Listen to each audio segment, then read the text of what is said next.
Di tengah kekacauan dari lumpur kemiskinan dan kelaparan, muncullah seorang pria yang ditakdirkan untuk mengubah sejarah. Ia bukan dari keturunan bangsawan.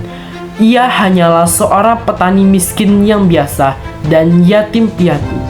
Bahkan pernah menjadi pengemis dan menjadi biksu rendahan. Namun dengan tekadnya sekeras baja dan strategi yang brilian, ia memimpin pemberontakan yang mengguncang kekaisaran Mongol.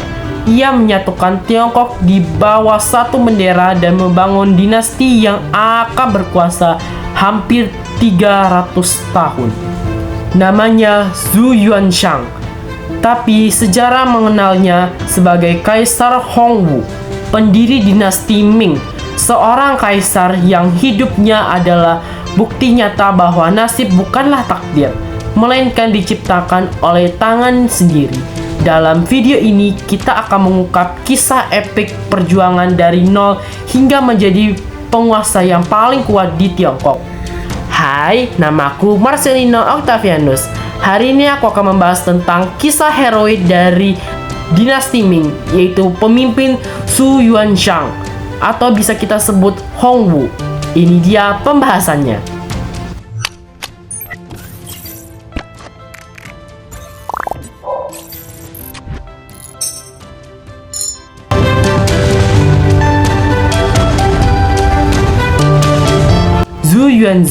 Zhu Yuanzhang lahir pada tahun 1328 sebelum Masehi di keluarga petani miskin di Tiongkok.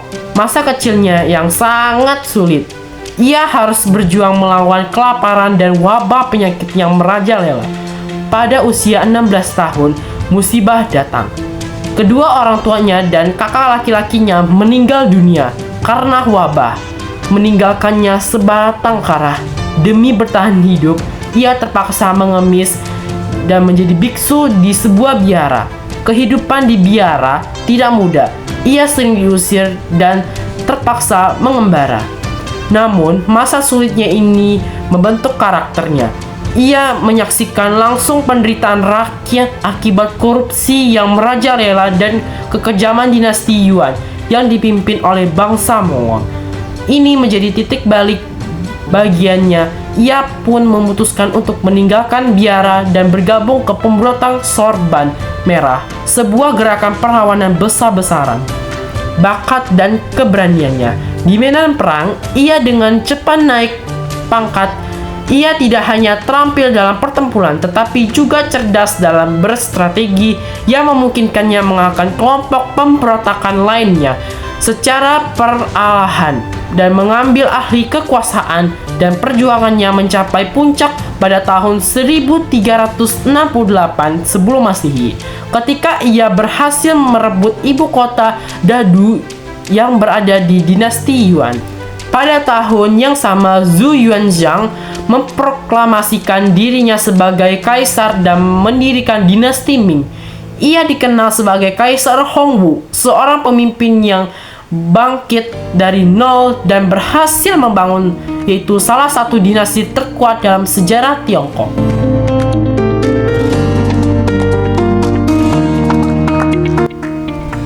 Bergabung dengan paksa pada tahun 1352, setelah kehilangan segalanya, Zhu Yuanzhang bergabung dengan pemberontakan Sorban Merah sebagai prajurit biasa. Ini adalah satu-satunya jalan baginya untuk bertahan hidup. Kenaikan cepat. Berada dari rekan-rekannya, ia memiliki kecerdasan dan keberanian alami. Ia tidak hanya terampil bertarung, tetapi juga ahli strategi. Ini membuatnya dengan cepat naik pangkat dan menjadi pemimpin yang dihormati di bawah komandan utama Guan Xingxing, mengukuhkan kekuasaan.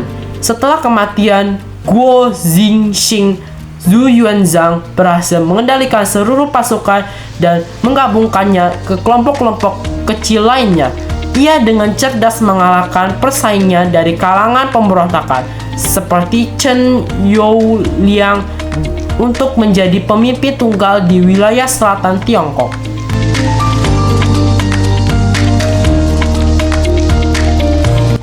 akar masalah. Kesalahan dinasti Yuan, pemberontakan ini tidak terjadi begitu saja. Akar utamanya adalah ketidakpuasan rakyat terhadap pemimpin Mongol. Mereka memperlakukan orang Han etnis Tiongkok mayoritas sebagai warga kelas 2 untuk membedakan pajak yang sangat tinggi dan monopoli jabatan-jabatan pentingnya. Ditambah lagi seringkali terjadinya bencana alam dari banjir, kelaparan massal pada pertengahan abad ke-14 membuat kondisi ini semakin buruk dan pemerintahan pun gagal memberi bantuan yang berarti.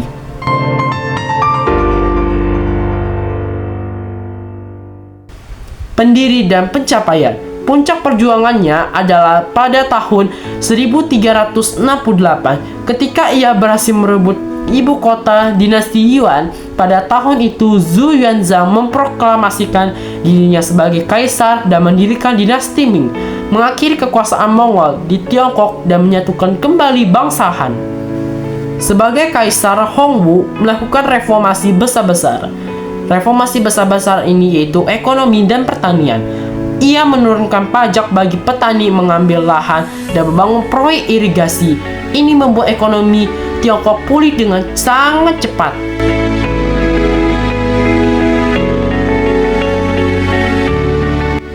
Warisan dinasti Ming. Pembangunan tembok besar. Meskipun sudah ada sebelum sebagian besar tembok besar Tiongkok, kita kenal sekarang dengan tembok bata yang kokoh dan menara pengawasnya dibangun dan memperkuat masa dinasti Ming untuk melindungi dari invasi utara. Kota Terlarang. Salah satu mahakarya arsitektur kota terlarang di Beijing dibangun pada masa dinasti Ming. Kompleks istana yang megah ini menjadi pusat kekuasaan dan simbol keagungan kekaisaran hampir 500 tahun. Ia mungkin dikenal sebagai sosok yang kejam. Namun pencapaiannya dalam menyatukan kembali Tiongkok, mereformasikan ekonomi dan pemerintahan serta memulihkan budaya Han telah mengukir namanya sebagai salah satu kaisar yang paling berpengaruh dalam sejarah kaisarnya. Adalah bukti nyata bahwa nasib bisa diubah, bahkan oleh mereka yang memulai dari nol. Gimana? Menarik kan? Sungguh luar biasa bagaimana seorang petani miskin bisa menjadi kaisar yang mengubah sejarah. Itulah tadi pembahasan kita tentang Kaisar Hongwu, sang pendiri fondasi Ming. Semoga video ini bisa memberi wawasan luas dan wawasan baru bagi kalian. Kalau ada topik lain yang kalian ingin tahu, jangan ragu untuk tulis di kolom komentar ya. Dan jangan lupa like, share, dan subscribe ya channel ini. Sampai berjumpa lagi di episode-episode berikutnya.